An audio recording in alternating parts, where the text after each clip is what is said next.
Hi friends, welcome to ITI gold technical channel में आपका स्वागत है। Daily current affairs, vacancies, information, ITI से रिलेटेड वीडियो पाने के लिए हमारे चैनल को सब्सक्राइब कीजिए। सब्सक्राइब करने के बाद बेल आइकन को ऑन कीजिए ताकि मैं जो भी नया वीडियो बनाऊं सबसे पहले आपके पास पहुंचे, आप उसे देखिए। यदि आपको सेशन अच्छा लगता है, सेशन को जानकारी मिलती है तो इसे लाइक कीजिए और दोस्तों में शेयर कीजिए। Thank you so much.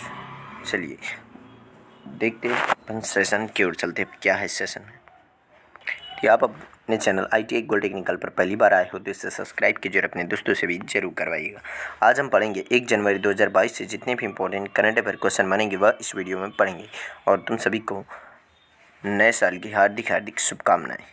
तो चलिए देख लेते हैं। आज हम 1 जनवरी का पहला क्वेश्चन है, हाल ही में किसने विदेशी धरती पर 100 विकेट पूरे किए? तो इस क्वेश्चन का राइट आंसर है option number B, Jasprit Bumrah. Jasprit Bumrah ने विदेशी धरती पर 100 विकेट पूरे किए हैं। जसप्रीत बुमराह ने 22 टेस्ट मैचों में घर से दूर 100 विकेट लेने का मील का पत्थर हासिल किया है। वैन डे ड्यूसन में बुमराह के 100वें टेस्ट शिकार बने और 28 वर्षीय के पास अब 105 विकेट हैं, जिसमें से 101 घर के बाहर आए हैं। 2018 में दक्षिण अफ्रीका में टेस्ट की क्रिकेट में पदार्पण करने वाले जसप्रीत बुमराह ने कुल 25 टेस्ट मैच खेले, इनमें से 23 घर से बाहर खेले हैं। जसप्रीत बुमराह भारत से जिन्होंने 104 विकेट लिए हैं विदेशी धरती पर, और मोहम्मद आमिर या पाकिस्तान से जिन्होंने 118 विकेट लिए, और माइकल होल्डिंग वेस्ट इंडीज़ से जिन्होंने 136 विकेट लिए, जहीर खान जो भारत से 137 विकेट लिए, और मोहम्मद शमी यह भी भारत से जिन्होंने 140 विकेट लिए, और एंडी रॉबर्ट्स वेस्ट इंडीज़ से इन्होंने भी 140 विकेट लिए विदेशी धरती पर। तो इस क्वेश्चन का right answer option number B.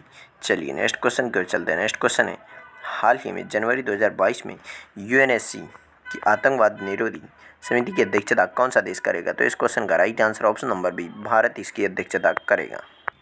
Bharat 10 साल बाद जनवरी 2022 में यूएनएससी की आतंकवाद विरोधी समिति की अध्यक्षता करेगा, और काउंटर टेररिज्म कमेटी की स्थापना सुरक्षा परिषद के प्रस्ताव 1373 द्वारा की गई थी, जिसे सर्वसम्मति से 28 सितंबर 2001 को अमेरिका में 9/11 के आतंकी यानी कि 9/11 के आतंकी हमले को मद्देनज़र से अपनाया गया था, और समिति को संकल्प 1373 के कार्यान्वयन की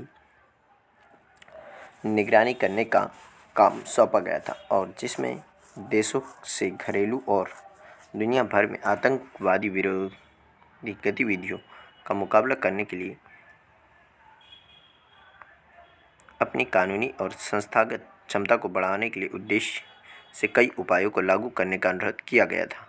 इस क्वेश्चन का right answer option number B. चलिए नेक्स्ट क्वेश्चन के चलते हैं। नेक्स्ट क्वेश्चन है, हाल ही में मोहम्मद शमी टेस्ट क्रिकेट में 200 विकेट लेने वाले कौन से भारतीय गेंदबाज बन गए? तो इस क्वेश्चन का राइट आंसर ऑप्शन नंबर ए, वह 11वें भारतीय गेंदबाज बन गए। मोहम्मद शमी सिर्फ 55 टेस्ट मैचों में टेस्ट क्रिकेट में 200 विकेट लेने वाले 11वें भारतीय गेंदबाज बन गए हैं। इस प्रक्रिया के दौरान वह खेल के शुद्धतम प्रारूप में 200 विकेट हासिल करने वाले एकमात्र 5वें भारतीय गेंदबाज बन गए।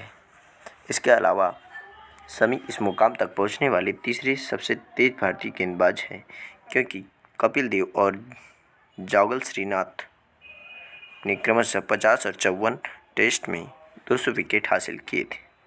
टेस्ट क्रिकेट में भारत के प्रमुख विकेट लेने वालों की सूची कुछ इस प्रकार है। तो इसमें अनिल कुंबले जी 619 विकेट, कपिल देव जी हैं 434 विकेट, रविचंद्रन अश्विन हैं 427 विकेट, हरभजन सिंह है 417 विकेट, जहीर खान है 311 विकेट, ईशांत शर्मा है 311 विकेट, और BS बेदी है 266 विकेट, BS चंद्रशेखर है 242 विकेट, और जावगल श्रीनाथ है 236 विकेट, रविंद्र जडेजा है 232 विकेट, और मोहम्मद शमी है 200 विकेट। तो इस क्वेश्चन का राइट आंसर है ऑप्शन नंबर ए, इसका राइट आंसर है। चलिए नेक्स्ट क्वेश्चन की ओर चलते हैं। नेक्स्ट क्वेश्चन है, हाल ही में SSB का अतिरिक्त प्रभार कौन संभालेंगे? तो इस क्वेश्चन का right answer option number A, Sanjay Arora.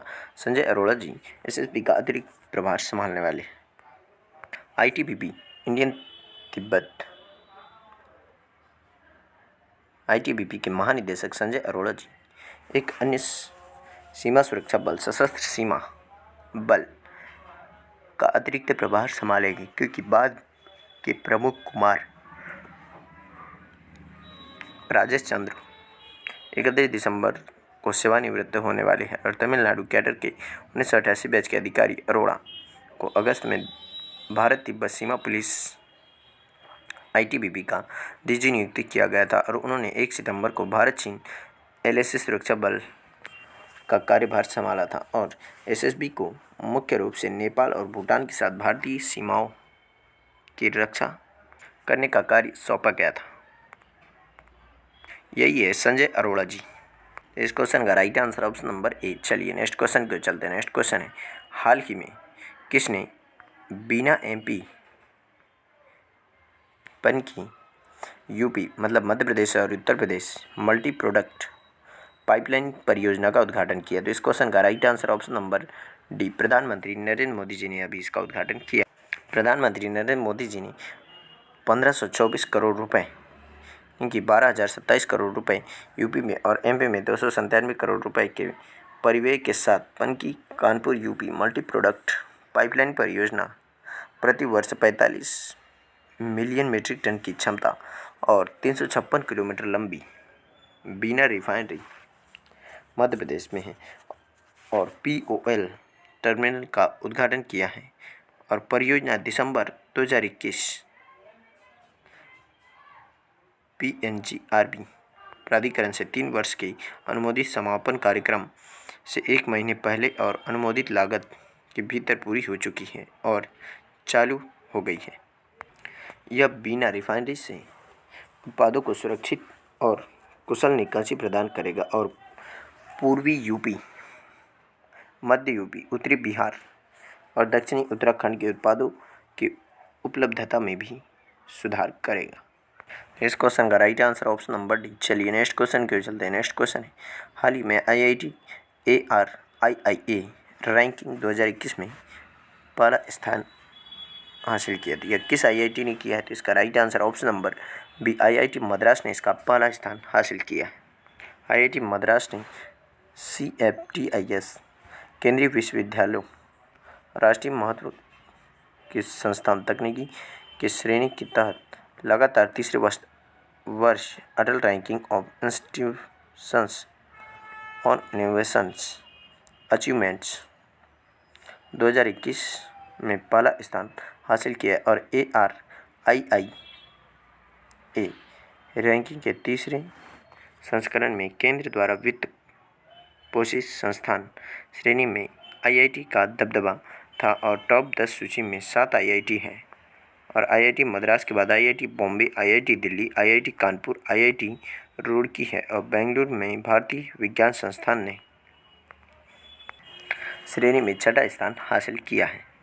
तो इस क्वेश्चन का right answer option number B. चलिए नेक्स्ट क्वेश्चन के चलते हैं। नेक्स्ट क्वेश्चन है, हाल ही में साहित्य अकादमी पुरस्कार 2021 कितनी भारतीय भाषाओं में दिया गया है? तो इस क्वेश्चन का right answer option number B. यह 20 भारतीय भाषाओं में दिया गया है।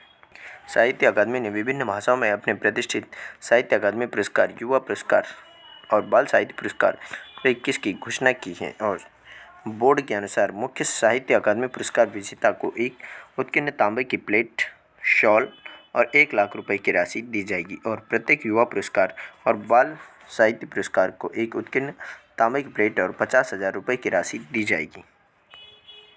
और साहित्य अकादमी पुरस्कार 2021 20 भारतीय भाषाओं में दिया गया था और गुजराती, मैथिली, मणिपुरी, उर्दू भाषाओं के विजेता की घोषणा बाद में की जाएगी।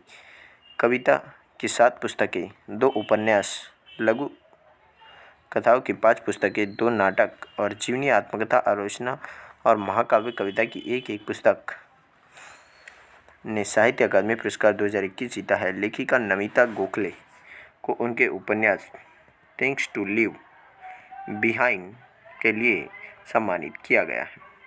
अनुराधा शर्मा पुजारी को असमिया भाषा में दिया गया और ब्रत्या बसु बंगाली भाषा में, मवादई गहाई बोडो भाषा में दिया गया, राज राही इनको डोगरी भाषा में दिया गया और नमिता गोखले इनको अंग्रेजी भाषा में दिया गया। दया प्रकाश सिन्हा इनको हिंदी भाषा में दिया गया और DS नागभूषण इनको कन्नड़ भाषा में दिया गया। वाली मोहम्मद अशीर कश्तवारी इनको कश्मीरी भाषा में दिया गया और संजीव वीरेंकर इनको कोंकणी भाषा में। जॉर्ज ओना कुकर मलयालम भाषा में। किरण गुरव इनको मराठी भाषा में दिया गया है। छबिलाल उपाध्याय इनको नेपाली भाषा में दिया गया और हरिकेश मलिक उड़िया भाषा में दिया गया। खालिद हुसैन ने पंजाबी भाषा में दिया गया। मिथेश निर्मोही राजस्थानी भाषा में दिया गया और बिंदेश्वरी प्रसाद मिश्र विनय को संस्कृत भाषा में दिया गया और निरंजन हांसदा को संताली भाषा में दिया गया। अर्जुन चावला को सिंधी भाषा में दिया गया है और अंबाई तमिल को तमिल में दिया गया और गोराती वेंकन्ना को तेलुगु भाषा में दिया गया। इस क्वेश्चन का right answer option number B. चलिए नेक्स्ट क्वेश्चन क्यों चलते हैं। नेक्स्ट क्वेश्चन है हाल ही में इजी माई ट्रिप के ब्रांड एम्बेसडर कौन बने। तो इस क्वेश्चन का right answer option number C A और बी दोनों, यानी वरुण शर्मा और विजय राज। ये बॉलीवुड के अभिनेता हैं जिनको अभी इजी माई ट्रिप के लिए ब्रांड एम्बेसडर नियुक्त किया है। बॉलीवुड अभिनेता विजय राज और वरुण शर्मा को भारत में स्थित एक online travel company easy trip planners limited के ब्रांड एम्बेसडर के रूप में नियुक्त किया है और 2008 में निशांत पिट्टी और श्रीकांत पिट्टी द्वारा स्थापित इजी माई ट्रिप को बिजनेस टू बिजनेस पोर्टल के रूप में शुरू किया गया था और 2011 में बिजनेस टू कंज्यूमर सेगमेंट में प्रवेश किया गया था। इस क्वेश्चन का right answer option number C. चलिए नेक्स्ट क्वेश्चन क्यों चलते हैं। नेक्स्ट क्वेश्चन है हाल ही में इक्विटास स्मॉल फाइनेंस बैंक के MD एंड CEO के रूप में फिर से किसे नियुक्त किया गया। तो इस क्वेश्चन का राइट आंसर ऑप्शन नंबर ए वासुदेवन PN को अभी नियुक्त किया है। वासुदेवन पठानी नरसिम्हन को 3 साल 23 जुलाई 2022 से 22 जुलाई 2025 के लिए Equitas small finance bank limited के प्रबंध निदेशक MD और मुख्य कार्यकारी अधिकारी CEO के रूप में निदेशक मंडल द्वारा फिर से नियुक्त किया गया और वह वर्तमान में बैंकिंग MD एंड CEO के रूप में कार्यरत हैं और इसकी स्थापना की गई थी 2016 में और इसका मुख्यालय है चेन्नई तमिलनाडु में और इसके अध्यक्ष है अरुण रामनाथन और इसका टैगलाइन है इट्स फन बैंकिंग। तो इस क्वेश्चन का राइट आंसर है ऑप्शन नंबर ए, इसका राइट आंसर है। चलिए नेक्स्ट क्वेश्चन क्यों चलते हैं। नेक्स्ट क्वेश्चन है हाल ही में न्यू डेवलपमेंट बैंक का चौथा नया सदस्य कौन बना है। तो इस क्वेश्चन का राइट आंसर ऑप्शन नंबर ए, मिस्र देश इसका चौथा नया सदस्य बना है।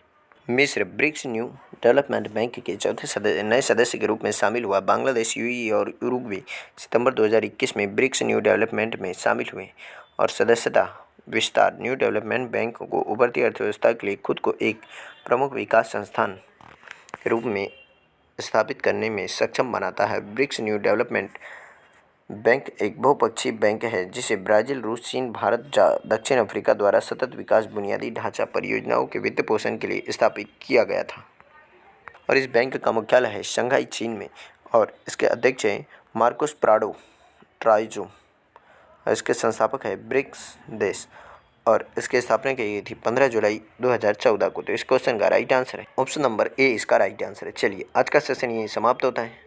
यदि आप अपने चैनल ITI गोल्ड टेक्निकल पर पहली बार आए हो तो इसे सब्सक्राइब कीजिए। सब्सक्राइब करने के बाद बेल आइकन को ऑन कीजिए ताकि मैं जो भी नया वीडियो बनाऊं सबसे पहले आपके पास पहुंचे, आप उसे देखिए। यदि आपको सेशन अच्छा लगता है, सेशन से कुछ जानकारी मिलती है तो इसे लाइक कीजिए और दोस्तों में शेयर कीजिए। Thank you so much watching for my video. मिलते हैं नेक्स्ट सेशन में।